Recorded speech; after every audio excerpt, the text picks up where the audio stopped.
নমস্কার, আমি Ashok Roy, certified financial planner, founder of Royce Finance. তো এর আগে আপনাদের কাছ থেকে পাওয়া অসংখ্য প্রশ্ন, সেই প্রশ্নগুলো থেকে আমরা 6টা পার্টে ভিডিও করে এরকম বিভিন্ন কোশ্চেনগুলো অ্যান্সার করে দিয়েছি। তো যদি আপনাদের সেই প্রশ্নগুলো কোনো সিরিজ, এই যে টোটাল ভিডিও সিরিজটা চলছে, তার কোনো প্রশ্ন না দেখা হয়ে থাকে, আপনি দেখে নিতে পারেন আগে। তো এই ভিডিওটাতে আমরা আপনাদেরই কাছ থেকে পাওয়া খুব ভালো ভালো কিছু প্রশ্ন, সেই প্রশ্নগুলো নিয়ে আলোচনা করব। তো এই ভিডিওটা দেখে নেওয়ার পর যদি আপনার কোনো বাকি থাকে, আগের কোনো ভিডিও দেখা হয়ে না থাকে, তাহলে অবশ্যই সেই ভিডিওটা দেখে নিন। তো আজকে তাহলে আমরা প্রশ্ন শুরু করি। প্রশ্ন কি আছে? বেশ, একটা প্রশ্ন হচ্ছে, খুব ভালো কোশ্চেন এটা আপনাদের। অফিসে ইন্স্যুরেন্স থাকা সত্ত্বেও কি আবার একটা নিজের হেলথ ইন্স্যুরেন্স করার দরকার আছে? আমি যেখানে চাকরি করি সেখানে একটা ইন্স্যুরেন্স রয়েছে, আমায় ওখান থেকে দেওয়া হয়। তাহলে তারপরেও কি আমার আবার নিজস্ব একটা হেলথ ইন্স্যুরেন্স করতে হবে আমাকে? এই টাইপের অনেক প্রশ্ন এসছে, এবং এই প্রশ্নটা প্রচুর মানুষের কাছ থেকে পেয়েছি। তো আমি এই প্রশ্নটার উত্তর দেওয়ার আগে আমি আমার তরফ থেকে একটা প্রশ্ন আপনাদের সামনে রাখছি, কিছু প্রশ্ন রাখছি, সেগুলোকে না খুব মন দিয়ে ভাবা, মানে ডিপলি একটু ভাবতে অনুরোধ করব। দেখুন, তাহলে আমি যে প্রশ্নটার উত্তর দিচ্ছি তাহলে বুঝতে পারবেন। এমনি বুঝে খুব একটা লাভ হয় না হেলথ ইন্স্যুরেন্স বা যা কিছু, তো এটাকে আরও ডিপ বুঝতে হবে। তো দেখুন, আমার প্রশ্ন হলো, আপনি কি সারা জীবন যে অফিসে জব করছেন সেই অফিসেই জব করবেন? বা যদি বলি যে আপনি যেখানেই জব করুন না কেন, সারা জীবন তো আর জব করবেন না, তাই না? একদিন তো জব থাকবে না। এরকম একটা লাইফ তো আসবে যেদিন আপনার জব থাকবে না, তাই নয় কি? এগুলো যেগুলো বললাম এগুলো ঠিক তো, কিন্তু আপনার হেলথ ইন্স্যুরেন্স পলিসি তো থাকবে। ওই পলিসি কিন্তু আপনার সঙ্গে সারা জীবন থাকবে। শুধু আপনার সারা জীবন, আপনার লাইফ টাইম নয়, আপনার ফ্যামিলি মেম্বারদের লাইফ টাইম পর্যন্ত এই হেলথ ইন্স্যুরেন্স যেটা আপনি করবেন সেটা থাকবে। তো এবার ভাবুন, যে জিনিসটা আপনার শরীর যতদিন থাকবে সে আপনার সঙ্গে থাকবে, প্লাস আপনি না থাকলে আপনার যে ফ্যামিলি মেম্বাররা যাদের সঙ্গে নিয়ে আপনি পলিসিটা করেছেন তারা যতদিন জীবিত থাকবেন ততদিন থাকবে। আপনি হসপিটালে অসুস্থ হয়ে অ্যাডমিট হলে সে আপনার যে কষ্ট করে মাথার ঘাম পায়ে ফেলে যে টাকা পয়সাগুলোকে রোজগার করেছেন, সেটা ফ্যামিলিদের হয়তো অনেক ক্ষেত্রে ঠিকমতো সময় না দিয়ে, টাইম না দিয়ে যে ওয়েলথটাকে ক্রিয়েট করেছেন সেটাকে প্রোটেক্ট করবে। এবার এরকম একটা গুরুত্বপূর্ণ বিষয়কে কি ওই ওই ফাউ ফুচকার মতন ব্যাপারটাকে দেখা, এটা কি খুব জুডিশিয়াল হবে? আমি এইটা খুব ভাবতে অনুরোধ করব। দেখুন, আপনি যে অফিসে জব করছেন সেখানে আপনি জবের সঙ্গে রয়েছেন বলেই কিন্তু আপনাকে ওই অফিস বা ওই কোম্পানি ইন্স্যুরেন্সের সুযোগটা দিচ্ছে। এবার কাল যদি আপনি সেখানে না জবের মধ্যে থাকেন ওই কোম্পানিতে, বা ওই কোম্পানি তাদের পলিসি কোনো পরিবর্তন করলো, তারপর তারা আর এই ধরনের সুযোগ দিতে চাইছে না, ধরুন কথার কথা, বা তাদের কোনো পলিসিতে কোনো লিমিট দিয়ে করে দিয়ে কভারেজ দিতে চাইছে, এরকম তো হয়। ধরুন আপনার, বা এরকম ভাবলো, কি বলবো, ধরুন আপনার স্যালারি থেকে যে প্রিমিয়ামের জন্য বেশি পয়সা কাটবে বলে ঠিক করলো, তো এগুলোর উপরে তো আপনার কোনো কন্ট্রোল নেই, তাই না? তো এই সমস্ত ক্ষেত্রে ওই অবস্থার সামনে আপনি কি করবেন? এগুলোর ওপরে যেহেতু আপনার কোনো কন্ট্রোল কিছু নেই, তখন আপনার করারও খুব বিশেষ কিছু থাকছে না। তো আমি জানি আপনি কি ভাবছেন। আপনি ভাবছেন যে তখন মার্কেট থেকে আপনি একটা নিজের জন্য পলিসি কিনে নেবেন, তাহলেই তো হয়ে গেল। তো দেখুন, বিষয়টা যদি এতটাই সহজ হতো তাহলে আমি এই প্রশ্নগুলো আপনাদের সামনে রাখতাম কি? এটুকু তো আমিও জানি, রাখতাম না। আমি একটু পরে, এই যে বললেন না একটা পলিসি কিনে নিতেন, সেটা নিয়ে ডিসকাস করছি আমি আপনাদের। তার আগে বলি, এবার হয়তো হতে পারে, ধরুন আপনি চাইছেন যে জবটাকে আমি চেঞ্জ করব এই অফিস থেকে, এই কোম্পানি থেকে।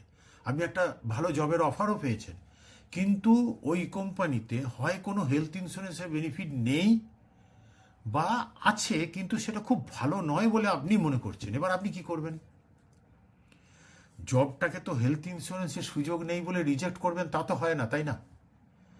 এবার ধরুন একটা জব থেকে আপনি আর একটা জবে সুইচ করতে চাইছেন, এই সুইচ করার মাঝখানে একটা তো টাইম থাকে, সেটা কারুর কারুর ক্ষেত্রে কয়েক মাস হতে পারে, কারুর কারুর ক্ষেত্রে কয়েক দিন হতে পারে। তো এই গ্যাপের টাইমে যদি কারুর কিছু হয়, হয়ে তাকে কোনো হসপিটালে ভর্তি হতে হয় তখন কি হবে? আপনি বললেন উরি বাপ রে বাপ, এসবও ভাবতে হবে। আরে আপনারই তো ওয়েলথকে বাঁচাতে হবে। সেই দিনও যদি যায়, এই গ্যাপের টাইমটুকুর মধ্যেই যদি আপনার কিছু হয়, আপনাকে হসপিটালে ভর্তি হতে হয়, টাকা পয়সা খরচা কোথা থেকে যাবে? আপনার টাকা থেকেই যাবে। আপনি বলতে পারেন যে ও কিছু হবে না। দেখুন, আমরা অনেক মানুষকে নিয়ে চলি, অনেক মানুষকে নিয়ে কাজ করছি।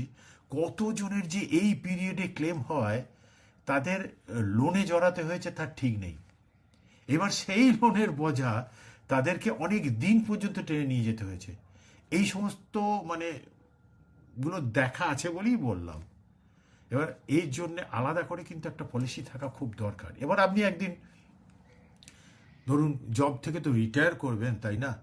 তেমন ওই সময় আপনার স্পাউসের হেলথ ইন্স্যুরেন্সের অ্যাকচুয়াল রিয়েল প্রয়োজন। তো যদি আপনারা এই ভিডিও সিরিজটাকে দেখতে থাকেন প্রথম থেকে, তাহলে আপনি নিশ্চয়ই এতক্ষণে যে ওই যে চাইল্ডিশ কথা, ওইটা আর বলবেন না যে ওই সময় আপনি রিটায়ার হবেন যখন, তখন একটা পলিসি নিয়ে নেবেন। যদি আপনার পুরো ভিডিও সিরিজটা দেখা হয়ে থাকে, আশা করি আপনি অন্তত বলবেন না। আর যদি না দেখা হয়ে থাকে, আপনি বলতেই পারেন। তো সেটার উত্তর আমি পরে দিচ্ছি। কিন্তু এই যে যখন খুশি পলিসি নিয়ে নেবেন, সেটা কেন সম্ভব নয়, সেটা আলোচনা যদিও করেছি, তবু আমি আবার একবার বলবো। তার আগে বলি যে আমি বলবো এই বিষয়টাকে না একটু আগে অন্য অ্যাঙ্গেল থেকে দেখার মানে নেওয়া দরকার। আপনি জব করতে গেছেন আপনার কেরিয়ার, আপনার আর্নিংয়ের জন্য। এবার আপনাকে আপনার কোম্পানি যে মানে অফিস যে হেলথ ইন্স্যুরেন্সের বেনিফিটটা দিচ্ছে, সেটা কিন্তু ওই কোম্পানিতে আপনি যাতে রিটেন করেন, থাকেন, তার জন্য দিচ্ছে, তাই তো? এবার এই কোম্পানির রিটেনশন পলিসির এটা একটা স্ট্র্যাটেজি মাত্র। এই ইন্স্যুরেন্সের প্রিমিয়ামটাও আপনার সিটিসির একটা পার্ট। তো এর এক্সপেন্সেসটা কোম্পানির, কিন্তু যে আপনি অফিসে কাজ করছেন সেই কোম্পানির খরচ একটা। তো আজকাল যেভাবে সব কিছু দ্রুত পরিবর্তন করছে, তাতে এটাও তো হতে পারে যে যে কোনো সময় ওই কোম্পানির কস্ট কাটিং এর পলিসি নিয়ে এই বেনিফিটটাকেই বন্ধ করে দিতে পারেন, বা কমিয়ে দিতে পারেন, বা অনেক কিছুই হতে পারে। একটা সময় প্রাইভেট কোম্পানিগুলো তো এই সুযোগ ছিলও না, এখন আছে।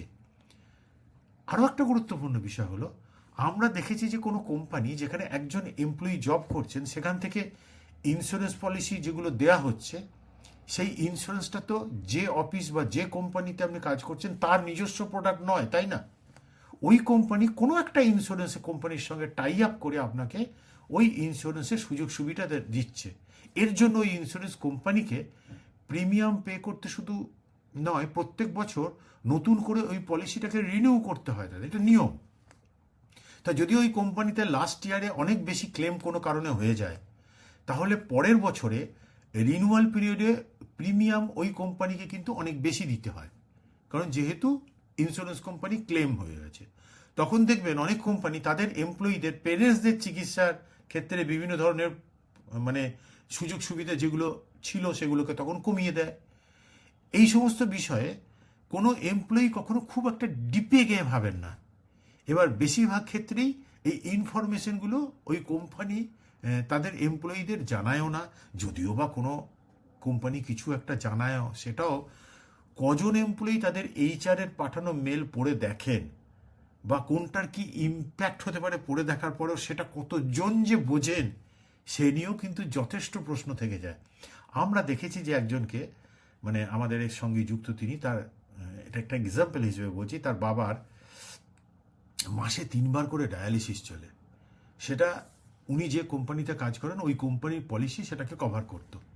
তো অন্য অনেক অসুবিধা থাকা সত্ত্বেও ওই ভদ্রলোক একটাই কারণে ওই কোম্পানি থেকে আর কিছুতেই বেরোতে পারছেন না, কারণ তার ওই বাবার ডায়ালিসিসের পলিসিটা ওইখান থেকে হয়, খরচটা ওখান থেকে উনি পান বলে। অনেকটা না বন্ডেড লেবারের মতো ওনার অবস্থা হয়ে রয়েছিল। এবার এটাও আমরা দেখেছি যে অনেক কোম্পানি তাদের এমপ্লয়িদের বলে দিয়েছে যে তাদের পেরেন্টসদের জন্য কভারেজ নিতে গেলে আলাদা করে এবার পে করতে হবে। তাতেও অনেকে খুব অসুবিধে পড়ে গেছেন এখন। এরকম অনেক কিছু ঘটতে পারে কিন্তু। এবার ওই বিষয়টা নিয়ে বলি। বিষয়টা হলো, অনেকে ভাবেন যে এরকম সিচুয়েশন যদি আসে আমি মার্কেট থেকে একটা পলিসি নিজে নিজে করে নেবো। বেশ, তাহলে বলছি খুব মন দিয়ে শুনুন। একটা হেলথ ইন্স্যুরেন্স পলিসি কেনা আর একটা ফোন বা গাড়ি বা ফ্ল্যাট কেনা, এর মধ্যে না অনেক পার্থক্য আছে। ইন্স্যুরেন্স কি করছে আপনাকে, না যদি ধরুন আপনার কোনো ডিজিজ হয়ে গেল এবার ডিজিজের চিকিৎসার জন্য যদি আপনাকে ধরুন হসপিটালে ভর্তি হতে হয়, তাহলে চিকিৎসার জন্য যা খরচ হবে সেটা সে আপনার হয়ে পে করে দেবে। তো তার মানেটা কি, আপনার যে চিকিৎসার খরচের যে রিস্ক যেটা রয়েছে ওটাকে আপনি ইন্স্যুরেন্স কোম্পানির হাতে দিয়ে আপনি নিজের সঞ্চিত যে মানিটাকে প্রোটেক্ট করছেন, জমিয়েছেন, সেইটাকে আপনি প্রোটেক্ট করতে চাইছেন। এইটাই তো কনসেপ্টটা, হেলথ ইন্স্যুরেন্সের কনসেপ্ট। এবার ধরুন একটা এক্সাম্পলে বলি, তাহলে আরও ক্লিয়ার হবে। আপনার ধরুন একটা 5 লাখ টাকার কভারেজের পলিসি রয়েছে। এবার তার জন্য আপনাকে ধরুন প্রিমিয়াম দিতে হচ্ছে যাই হোক একটা 20,000 টাকা করে বছরে। তাহলে 4 বছর ধরে আপনি ধরুন এই প্রিমিয়াম দিয়ে গেছেন, এবং দেওয়ার পর 4 বছর পরে আপনাকে একটা হসপিটালে ভর্তি হতে হয়েছে, আপনাকে কোনো চিকিৎসার করাতে হচ্ছে। এবার সেখানে ধরুন খরচ হয়ে গেল চিকিৎসা করতে 3.5 লাখ টাকার মতো। এটা একটা এক্সাম্পল। তো ইন্স্যুরেন্স কোম্পানি তখন ওই খরচের টাকাটা আপনার হয়ে সে কী করলো, পে করে দিল। এবার ভাবুন আপনি ইন্স্যুরেন্স কোম্পানিকে কত প্রিমিয়াম দিয়েছেন 4 বছরে, 20,000 টাকা করে 80,000 টাকা দিয়েছেন, প্রিমিয়াম দিয়েছেন। আর ওই ইন্স্যুরেন্স কোম্পানি আপনাকে দিল কত যখন শরীর খারাপ করলেন, 3.5 লাখ টাকা। তাহলে রিস্কটা কে নিল? ওই ইন্স্যুরেন্স কোম্পানি নিল। শুধু এটাই নয়, এর পরে ওই বছরে বা পরের যে কোনো বছরে আপনার বা আপনার ফ্যামিলির যাই কিছু হোক না কেন, এবং তার জন্য যে অ্যামাউন্টেরই ক্লেম হোক না কেন, ইন্স্যুরেন্স কোম্পানি তো দিতে বাধ্য। তাহলে রিস্কটা কে নিচ্ছে? ইন্স্যুরেন্স কোম্পানি নিচ্ছে।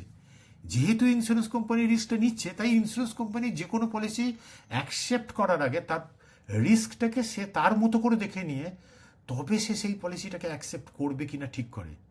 কেউ অফিসে পলিসি আছে বলে যখন তিনি অ্যাকচুয়ালি ডিজিজ ফ্রি ছিলেন, সেই পিরিয়ডে কোনো পলিসি না নিয়ে এবার যখন বেশ কিছু ডিজিজ এসে গেছে বা এজ বেড়ে গেছে, তখন পলিসি নিতে গেলে প্র্যাকটিক্যালি ক্ষেত্রে আমরা দেখেছি যে ভালো ভালো কোম্পানির যে পলিসিগুলো আছে সেই পলিসিগুলো তখন তাদের ক্ষেত্রে হয় অ্যাকসেপ্টই তারা করতে চায় না কোনো কোম্পানি, আর না হলে অ্যাকসেপ্ট করলেও কোনো ক্যাপিং বা বিভিন্ন ডিজিজের জন্য ওয়েটিং পিরিয়ড বা কোপে ক্লজ, বা এমনও হতে পারে এই ডিজিজের জন্য অনেক ডিজিজের ক্ষেত্রে পার্মানেন্ট এক্সক্লুশন দিয়ে দিতে পারে।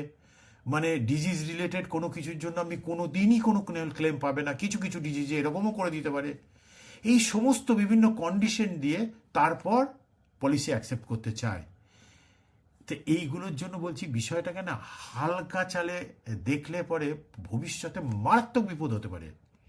বিষয়টাকে পয়সা বাঁচানোর বিষয় হিসেবে না দেখে আমি বলবো অ্যাঙ্গেলটাকে একটু বদলাতে পারলে আজকের একটা রং ডিসিশন হতে পারে আপনার পুরো ফাইন্যান্সিয়াল লাইফের পরিস্থিতিটাকেই পাল্টে দিতে পারে। কারণ এই হেলথ ইন্স্যুরেন্সে কোনো কিন্তু অল্টারনেটিভ নেই। হেলথ ইন্স্যুরেন্সের প্রিমিয়াম কখনোই এক্সপেন্ডিচার নয়, ওটা ভবিষ্যতের ওয়েলথ প্রোটেকশনের জন্য কিন্তু ইনভেস্টমেন্ট। এই দেখার অ্যাঙ্গেলগুলো পরিবর্তন না করতে পারলে কিন্তু খুব মুশকিল হয়ে যাবে, কোনো কিছুই করা যাবে না। ঠিক আছে, এই প্রশ্নটার উত্তরটা মোটামুটি যা দেওয়ার চেষ্টা করলাম। এর পরের প্রশ্ন, আমার রিটায়ারমেন্টের আগে যদি আমি একটা পলিসি নিজের জন্য করে নিই তাহলে তো আমার কোনো অসুবিধা হবে না, তাই না? হ্যাঁ, আমি যখন রিটায়ার করব তার আগে থেকে যদি আমি একটা পলিসি করে নিই, এরকম টাইপের প্রশ্ন যে রিটায়ারমেন্টের আগেই আমি পলিসি একটা করে নেবো, তাহলে তার কোনো প্রবলেম হবে না। আচ্ছা বেশ, যদিও এর উত্তর একটুখানি আগের ইয়েতে বলেছি, বুঝিয়ে গেছেন আশা করি, তাহলেও বোঝার জন্য একটা প্র্যাকটিক্যাল এক্সাম্পল বলি। তাহলে এখন একজন ভদ্রলোক, তার কথা বলি, তো ওনার হিস্ট্রিটাই বলছি, আপনাদের সঙ্গে শেয়ার করছি। উনি যে কোম্পানিতে কাজ করতেন সেখানে ওনার ইন্স্যুরেন্স ফেসিলিটি ছিল। এবার আমাদের অনেক বোঝানোতে বা অনেক বার বোঝানোর পরেও উনি একটা নামমাত্র কভারেজের একটা 3 লাখ টাকার পলিসি নিজের জন্য করে রেখেছিলেন, তাও বহুবার বোঝানোর পর। ওনার পরিকল্পনা একটা ছিল নিজস্ব, কি যে উনি রিটায়ার করার আগে ওই পলিসিটাকে বাড়িয়ে নেবেন। আমরা অনেক বুঝিয়েছিলাম, কিন্তু উনি মনে করেছিলেন যে এখন থেকে বেশি কভারেজের পলিসি, একবার অফিসে টাকা দিচ্ছি আবার আমি নিজে প্রিমিয়াম দেবো, ফালতু টাকা দেওয়া হয়ে যাবে, কারণ ক্লেমটা তো আমি নেবো সেই অফিস থেকেই। এই অঙ্কগুলো না, কি বলবো, অনেকেই এক্সেল শিটে ক্যালকুলেট করে খুব সহজ সরলভাবে একটা ডিসিশন নিয়ে নেন। ক্যালকুলেশন আর বাস্তবে যেগুলো ঘটে সেগুলো কিন্তু বেশিরভাগ ক্ষেত্রে মেলে না। কি হয়েছিল জানেন তো, ওনার রিটায়ারমেন্টের 4 বছর আগেই ওনাকে পেসমেকার বসাতে হয়, প্লাস আরও কিছু ডিজিজ মানে হাই সুগার, এইসবের জটিলতা বেড়ে গিয়েছিল। এবার ওনার রিয়েলাইজেশন কি হলো জানেন তো, উনি চাইলেন যে ওনার নিজের পলিসি কভারেজটাকে এবার বাড়াতে, যেটা নিজের জন্য করা ছিল। তখন কিন্তু আর কোনো ইন্স্যুরেন্স কোম্পানি তার প্রপোজালটাকে অ্যাকসেপ্ট করতে চাইল না। আজকে উনি রিটায়ার হয়ে গেছেন, বেশ কিছু বছর হলো। এবার লাইফে এই এত লম্বা পিরিয়ডটাতে ওই 3 লাখ টাকার কভারেজ দিয়ে কি কিছু হবে ভাবুন তো। কোনো একটা ঝড় এলে না, রাতারাতি রিটায়ারমেন্ট কর্পোরেশন অনেকটাই খড়কুটোর মতো ভ্যানিশ হয়ে যেতে পারে। তখন মানে তার ইম্প্যাক্ট কি হতে পারে বুঝতে পারছেন। উনি পয়সা বাঁচিয়েছিলেন, আর আজকে তার খেসারত কত টাকা দিতে হতে পারে। ওই যে প্রিমিয়াম আমাকে কয়েক বছর নিজের পলিসির জন্য দিতে হবে, তার জন্য পয়সাটা উনি বাঁচিয়েছিলেন, আর তার খেসারতটা কত দিতে হচ্ছে। ওনার এই ভুল ডিসিশনের মাসুল ওনার স্পাউস এবং অন্যান্য ফ্যামিলি মেম্বারদেরও ভুগতে হবে। ফাইন্যান্সে না কোনো সিদ্ধান্ত নেওয়ার আগে কোনো এক্সপিরিয়েন্স এবং নলেজেবল অ্যাডভাইসারের সঙ্গে ডিসকাস করে সেগুলোকে নিতে পারলে অনেক ভালো হয়। না হলে পরবর্তীকালে আর মেকআপ করা যায় না, এমন যেমন ধরনের ঘটনা ঘটে। যাই হোক, আপনাদের অনেকগুলো প্রশ্নকে একসঙ্গে করে উত্তর দেওয়ার চেষ্টা করলাম। আপনাদের আশা করি ভালো লেগেছে। আবারও বলছি, এই রকম ধরনের আপনাদের বিভিন্ন প্রশ্নের উত্তর আমরা এই টোটাল ভিডিও, যে 7টা ভিডিও সিরিজ এটাকে নিয়ে, সেইগুলোতে আমরা করেছি। যদি আপনার এখনও দেখা না হয়ে থাকে সেগুলোকে দেখে নিন, আপনি হয়তো আপনার অনেক প্রশ্নের উত্তর পেয়ে যাবেন। আর যদি আপনার সেই ধরনের প্রশ্ন আগে থেকে আসেনি, কিন্তু আপনি এইগুলো দেখলে জানতে পারবেন যে ও এই ধরনের জিনিসগুলো জানা দরকার ছিল। নমস্কার, আবার পরের ভিডিওতে দেখা হচ্ছে।